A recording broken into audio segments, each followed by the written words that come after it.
जैन साहब ये 2016 में ही हो चुका है, 90 दिन की उस वक्त। लेकिन उसके बाद तो कानून आया ना, जिसके बारे में राजन जी ने कुछ बोला नहीं। मैं पूछूंगा उनसे अभी कि केवल अभियोजन स्वीकृति क्यों, कानून के खिलाफ भी कुछ यहाँ तक बात आ गई थी कि मीडिया में उस आदमी का नाम भी नहीं जाना चाहिए जब तक अभियोजन स्वीकृति नहीं मिल जाए तब तक। और अभियोजन स्वीकृति के पैरामीटर देखिए, ये अगर अभियोजन स्वीकृति में ही सब हो जाना है तो पुलिस को क्या जांच करनी है और न्यायालय को क्या फैसला सुनाना है कि किसी तरह की मांग तो नहीं की गई है, प्रयोजन या कारण उपलब्ध था, सीडी और ट्रांसक्रिप्ट के संबंध में भारतीय साक्ष्य अधिनियम की धारा 65A-65B के प्रावधानों का वास्तविक रूप से पालन किया गया नहीं किया गया, फोरेंसिक उसका वॉइस सैंपल लिया गया नहीं लिया गया, संपूर्ण जो दस्तावेज हैं महत्वपूर्ण तथ्य और दस्तावेज स्वीकृत प्राधिकारी के समक्ष प्रस्तुत किए। मतलब इतने सारे पैरामीटर्स जो उस मामले का वहीं फैसला करवा सकते हैं। ना पुलिस की ज़रूरत है, ना चार्जशीट की ज़रूरत है, ना कोर्ट की ज़रूरत है अभियोजन स्वीकृति का।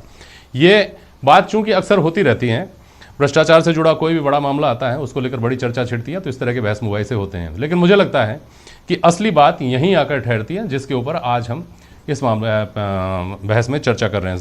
तो ये राजेंद्र सिंह शेखावत साहब, जस्ट उसके उलट जो कदम उठाया गया था उसके उलट क्या इस दिशा में जो आपने कहा, आपको लगता है पुलिस अधिकारी के तौर पर भी कि आपकी सारी मेहनत वेस्ट हो जाती है जब प्रोसिक्यूशन सैंक्शन में ही इतना टाइम लग जाता है और आदमी को बचने का मौका भी मिल जाता है, गवाहों को मैनेज करने का मौका भी मिल जाता है, 50 तरह की चीज़ें होती हैं।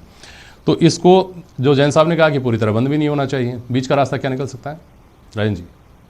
नहीं शर्मा जी, देखो बीच का रास्ता तो जैसा जैन साहब ने कहा कि कोई समय सीमा निर्धारित कर ले और समय सीमा में ये माना जाए कि भाई 30 दिन के अंदर अगर कोई स्वीकृति नहीं मिलती है तो उसको ये माना जाए कि स्वीकृति है। हाँ।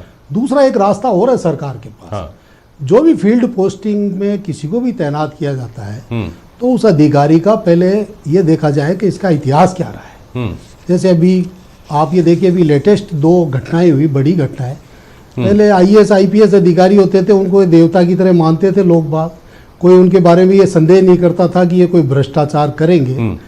परंतु जिस तरह से अभी IAS और IPS अधिकारी जिस तरह से एंटी करप्शन ब्यूरो के उसमें पकड़े जा रहे हैं, का ख्याल रखा जाना चाहिए। हाँ, तो मैं ये बताना चाह रहा हूँ कि जैसे दौसा में मनीष अग्रवाल जी को लगाया गया, समझ गया, ये सरकार ने जीरो टॉलरेंस की जो बताई है, अभी सीताराम जी कह रहे थे कि हमारी सरकार भ्रष्टाचार के बारे में जीरो टॉलरेंस।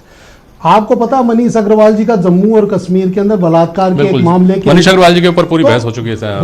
तो मैं आपको बता रहा हूँ बिना सोचे समझे फील्ड में लगाया। बाड़मेर में भी उनके साथ हुआ। उसी प्रकार से 12 के कलेक्टर थे इंदर सिंह राव, उनके खिलाफ एंटी करप्शन ब्यूरो में 21 केसेस। राजन जी, आप जो इंडायरेक्ट में उन अधिकारियों के नाम बता रहे हैं जिनको इस सरकार ने फील्ड पोस्टिंग दी है, तो मैं भी आपको गिन के बता सकता हूँ। सीताराम अग्रवाल जी, ठीक है, समय कम बचा है। क्या उम्मीद की जानी चाहिए कि जीरो टॉलरेंस पर काम करने का दावा करने वाली सरकार इस तरह के प्रोसिक्यूशन सैंक्शन के जो बैरियर्स हैं इनको खत्म करने का या इनको बेअसर करने का कम से कम काम करेगी? निश्चित तौर के ऊपर एक बात बता रहा हूं कि इसमें कोई शक नहीं है कि सरकार जब अपॉइंट करती है तो ये देख करके ही करती है।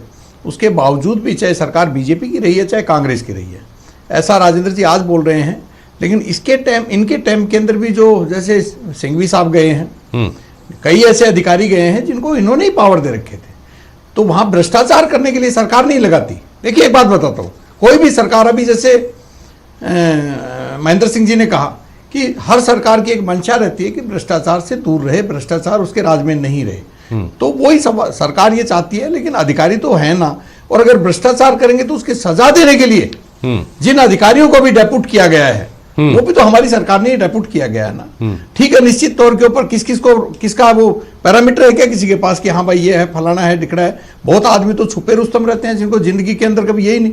कल वो इसका सिटी बस का जो MD था, कभी कल्पना नहीं कर सकते थे 4.5 लाख रुपए ले लेंगे। तो निश्चित तौर के ऊपर एक बात बताओ, एक चेक पॉइंट रही सवाल अभियोजन की। देखिए किसी भी रूप में, ये भ्रष्टाचार वाली या ACT के रूप में नहीं कह रहा मैं आपको, हर केस के अंदर एक दूसरे के ऊपर एक चेक पॉइंट होता है। ठीक, निश्चित तौर के ऊपर इसमें भी एक चेक पॉइंट है। अगर आज ये नौबत डिबेट की क्यों आई, क्योंकि ACT अच्छा काम कर रही है, ACT अच्छा काम कर रही है।